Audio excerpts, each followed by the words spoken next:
I'll call the Transportation and Environmental Services Committee committee to order, and welcome all those on webcast. Anyone who has a declaration of pecuniary interest, declare it now or later in the meeting.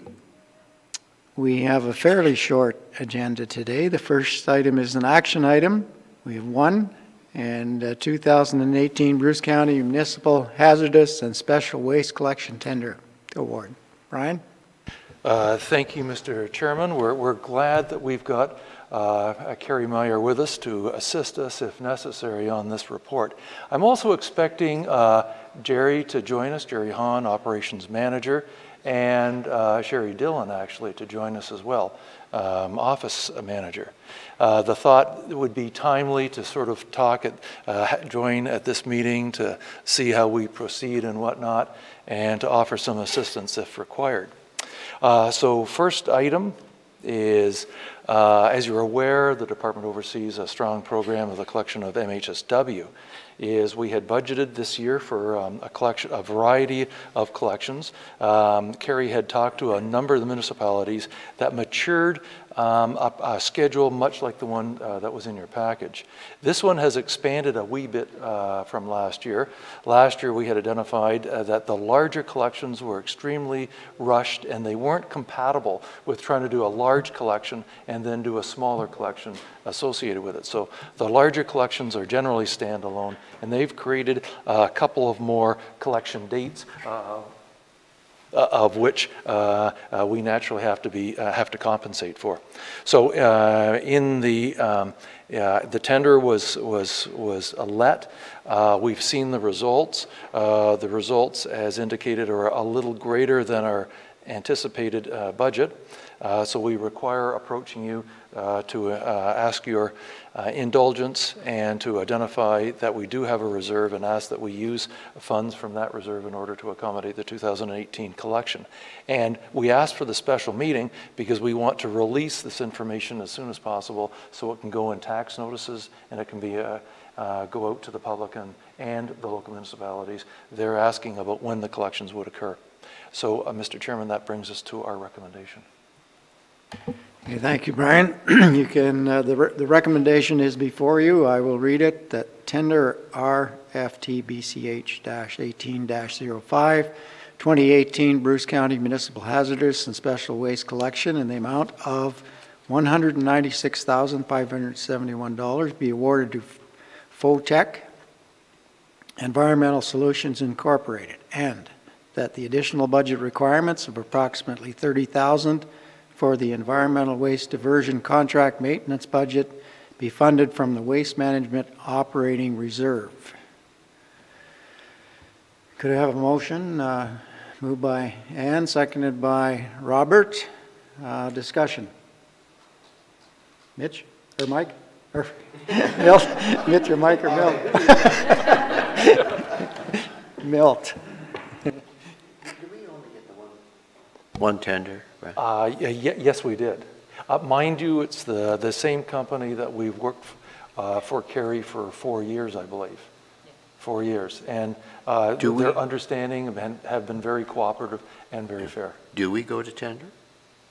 We went to tender for this, yes. Yes, okay. And so a tender process, one interested party.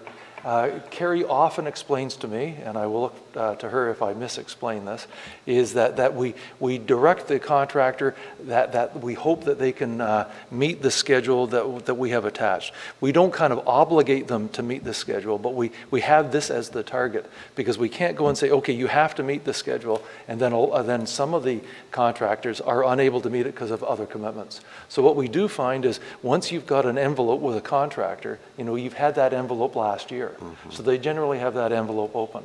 So again, we didn't say they had to do it. We had strong preference that they could accomplish this. So in tendering, we got the one tender. Do we ever get more than one tender? Or? Oh yes, in the past there's a bunch of contractors out there. If I can offer the results may not be as grim as what's shown on the details. Is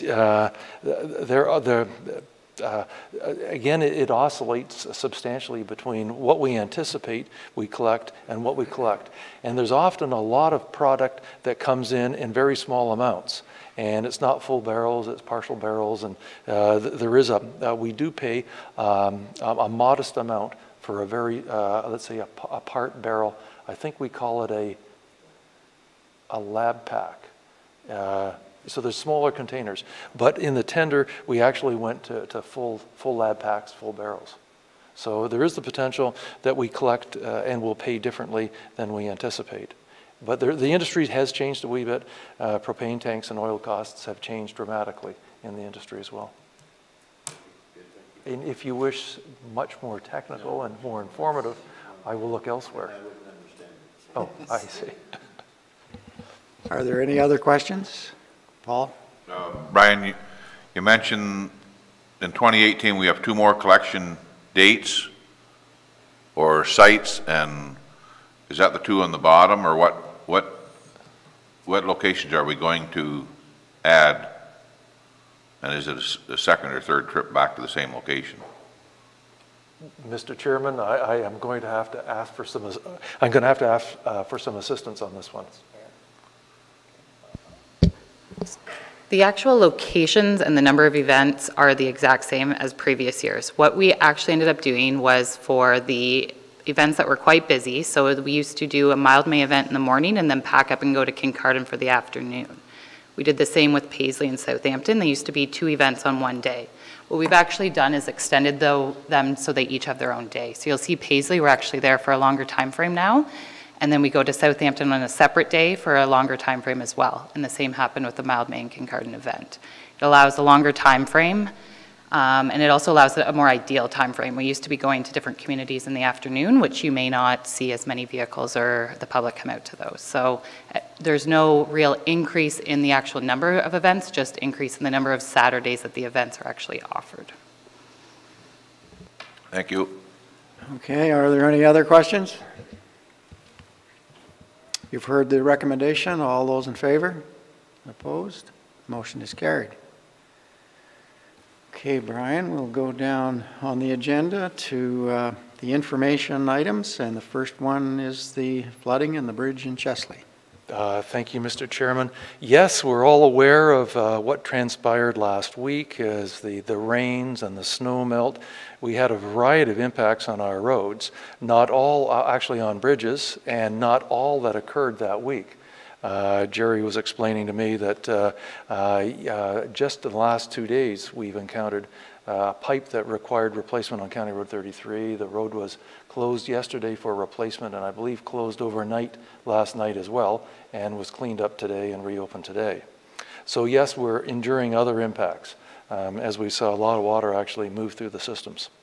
So again, the highlight is the bridges, and I was going to go over the 3 bridges that we had paid particular attention to. So I thought we'd just jump right down to the bridges.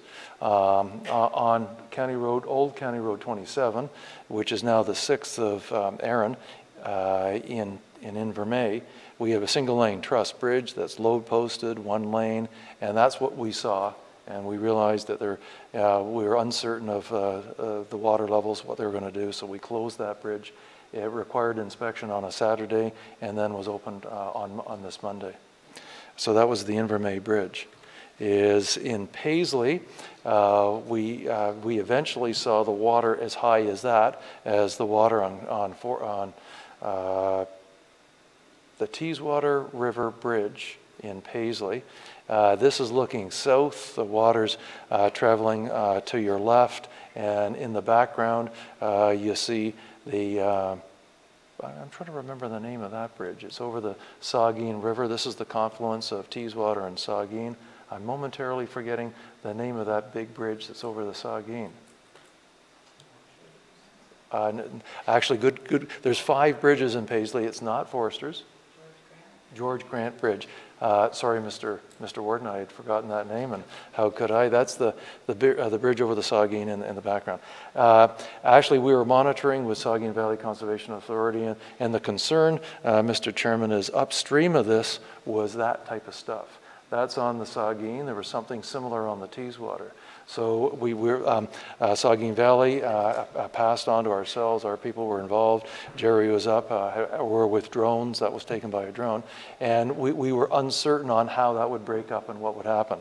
I think you probably recognize that if you try and get some of that stuff underneath through that bridge, there's likely going to be a bit of a problem as it builds, as the material doesn't go under, clogs the passage, and then we were going to have quite a situation. So Jerry and his team and Carrie and Sherry had established some detours, because if we had to close that bridge, when we go back to our general map, we had Chesley closed at the time. Chesley Bridge closed at the time. If we closed that bridge in County Road 3 in Paisley, we had a severe problem for north-south traffic. So we'd spent a lot of energy. The department is preparing ourselves for that closure. So we would have had only open north-south meaningfully is Grey Bruce Line and MTO Highway 21. Because again, the north-south road system in that area is maturing. A lot of gravel roads. Inundated, some of which were closed itself. So on Saturday morning, we were doing 24/7 review with our Saugeen Valley counterparts. It was felt that we could go to less frequent reviewing, and we opened, well, we weren't concerned any longer with the bridge in Paisley. So, Mr. Chairman, that brings us down to the bridge in Chesley. We were made aware that, I'm sorry? We were made aware of a distinct problem in Chesley. We reviewed, the department reviewed, and that's when we closed it to vehicular traffic. At that point, further assessment was made, and later it was decided to close it to pedestrian traffic as well. And it now stands as closed. And we're now actually looking at our path forward, and I believe we should go back up and get some guidance from the report, is yes, we've done a lot of background work in the intervening time since last Wednesday. We're working with BM Ross. We've assigned them the work to move us through an evaluation of what we've got and to look at some potential solutions. We received the evaluation report late yesterday, which has identified and confirmed that it isn't prudent to move ahead with a repair or rehabilitation on a 96-year-old bridge, and in terms of how to manage that and undertake that safely even in the short term. So we are moving directly towards a replacement. And so in that, we have undertaken a number of these activities within the report. Surveys, base plan preparations. We're looking at hydrology, because that will substantiate the opening size, and if we could shorten up the span to eliminate one or two of the piers, it's a 3-span bridge, we may go to no pier at all, a single span, or at worst we'll have one pier. Naturally, that gets us into the water, ramifications on timing. We've arranged a geotechnical investigation. Once we've set where we believe the abutments or pier would be, we've engaged cultural evaluation to see if there's any complications with respect to any heritage values or how we manage it. There's methods of managing that. We're confident we'll get that report about mid or late March. We've done, actually I see in my overzealousness, I use the word primary where I think it would be better if I'd use the word preliminary. Okay, so our preliminary contacts with our Indigenous communities have been positive and understanding, and we've managed that. We've also done the contacts with MOE, M&R, and Conservation Authority in a preliminary manner. We're investigating the environmental assessment to see where we stand, and there's language in the environmental assessment that may allow us to go ahead quickly while still talking to the public, still talking to the agencies, yet not having to the rigor of one or two processes within the environmental assessment. We're still sort of maturing that with our colleagues at MOE and MEA. And naturally, we're talking to suppliers. BM Ross is talking to precasters to find out availability of girders and or steel manufacturers to find out if we go to steel boxes or whatnot, and or if we go to include a pier and go to a shorter section, CP concrete pre-stressed girders. Mr. Chairman, we're happy to report that we're in a position where we'd like to go to the public and address to them some of this decision-making and what's transpired, and looking into the future and having timelines and looking at options and testing some potential with the community and gathering their input, sidewalks, the possibility of where the traffic will go in the short term. Have the discussion about, there may have been some discussion as do we put a temporary bridge in, and do we wish to divert our attention away from the permanent solution? Probably set some benchmarks, is if we can try and achieve a replacement in 2018, do we just move ahead with the firm replacement in a similar location? So we are preparing actually the presentation for next Thursday night in Chesley, I believe at 6 o'clock. We're hopeful that we'll have a chance to bounce off our ideas to Aaron Eldesley Council beforehand. We're a little uncertain if and when that will happen, but we are looking forward to engaging the public. What we do understand the seriousness of this matter, and we've made an enormous move forward in the course of the last week. That would be our report, Mr. Chairman. Okay, thank you for that, Brian, and certainly your staff and everybody at the county has worked hard on this to get it moving forward, and it looks like you've got a lot of things underway. I appear to a bit remiss, actually, Mr. Chairman, because I think we need to acknowledge probably our department, acknowledge the assistance of BM Ross and Associates, but also a number of partners. The emergency forces are, our colleagues in ambulance, our OPP colleagues, our fire colleagues, as well as our Aaron Eldesley counterparts. They're the ones that actually have the drone and did the flying. I should go down the list. Saugeen Valley Conservation Authority and are working together in the Paisley situation, and us relying on their expertise and identifying the potential impacts of those ice and debris jams upstream. So we have to thank many of our colleagues. Excellent. Good. Any comments? Ann? So I was just wondering that when it's a situation like this, you're talking about the EA process, and sometimes it goes on for years. It does. I've seen it go on for years, but for certain situations. But so in this situation, does the government allow, 6 months you've done your work, or 3 months you've done your work, and you can put a bridge back in? Or will it take, if it's a permanent bridge, will it take 2 years before you can hopefully have a bridge back in there? If we can examine the environmental assessment is talking to the public as well as the agencies. And so oftentimes there may be a permit or approval control that has impact on the timing. We're thinking of the SAR species at risk. We're thinking fisheries and things of that nature. So that's why in talking to suppliers, we are looking at designs that may mean we're not even in the water. So that means that when we take the bridge out, we have to manage the removals, but it may mean we're not in the water for new piers and whatnot. If I can offer, the environmental assessment also is how good of a job have you done in contacting the agencies and communities? And as we can see here, we've done an awful lot of work with those preliminary contacts. Talking to MOE, SON, our Métis communities, MNR, conservation authorities. And to date, they're all very supportive and understanding. Then we look at the tools within the environmental assessment process. There is language to recognize there are emergencies. We're kind of exploring that language right now because we're just exploring the language, because the language, as always, can be interpreted a little differently, and so that's the purpose of our contact with MOECC as well as MEA. I am confident that with our, going to the public, talking to the people, and incorporating their input to solutions, that if it ever gets to a point where we're challenged through process, EA process, and it's in front of the minister, he probably the minister would look strongly to, well, what type of contacts have we done?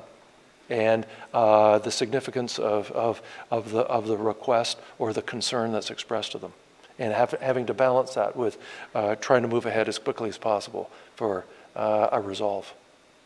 I think we're in good shape, and we're planning the project in a manner that we remain in good shape when it comes to approvals and process. That's good. I just wondered. I was just hoping if, you know, it wouldn't take 2 or 3 years to get a bridge back that's needed, or that common sense would prevail and you could put it in pretty quickly. Yes. There is that language for these situations in the Environmental Assessment Act. In the same sense, we don't want to, quite frankly, misuse it and not talk to the agencies and the community. So I think that's the power of this process, is we are engaging people, we are talking to approval agencies. Thank you. Any other questions? Paul?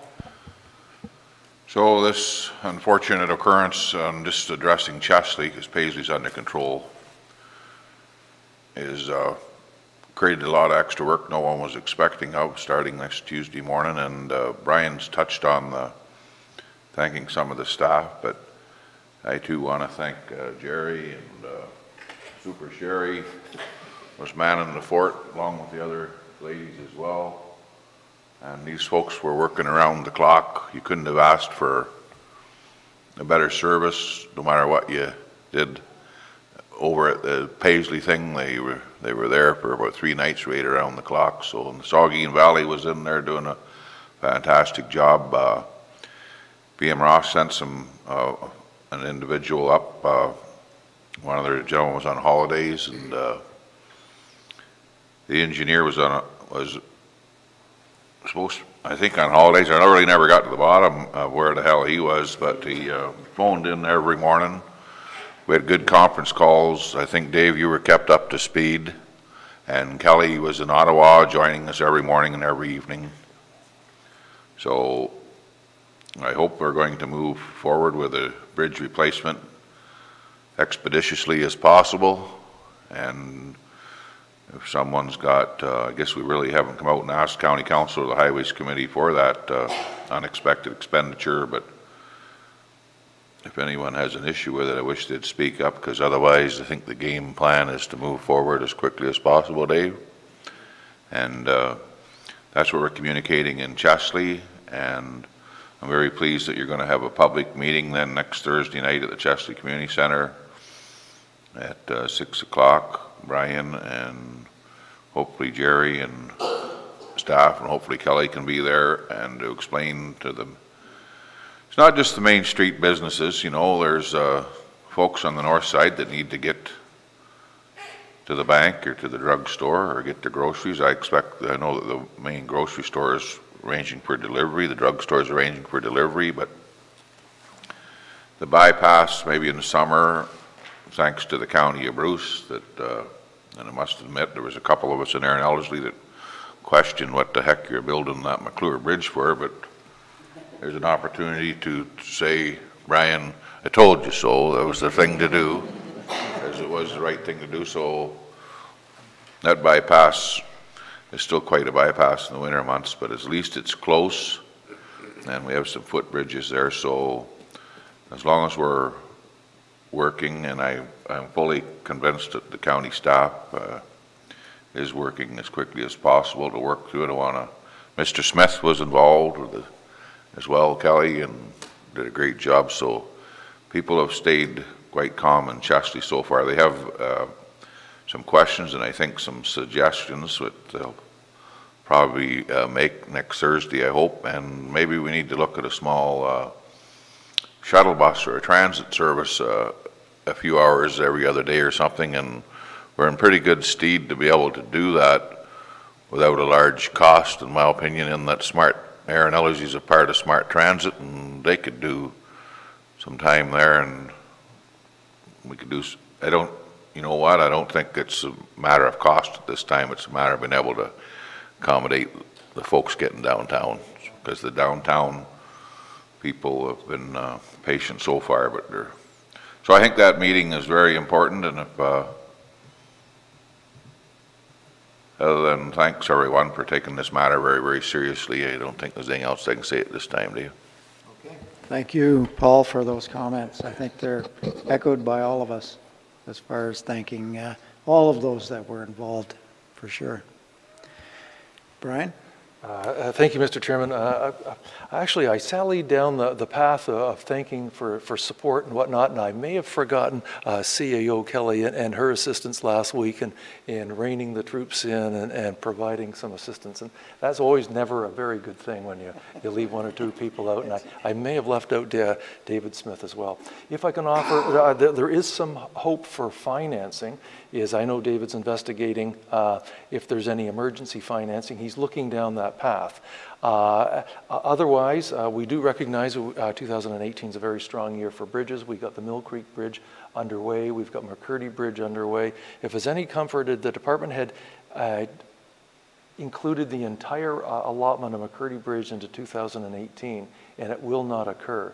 We're now investigating how much we expect to be spent in 18 versus 19, because it's a 2-year project.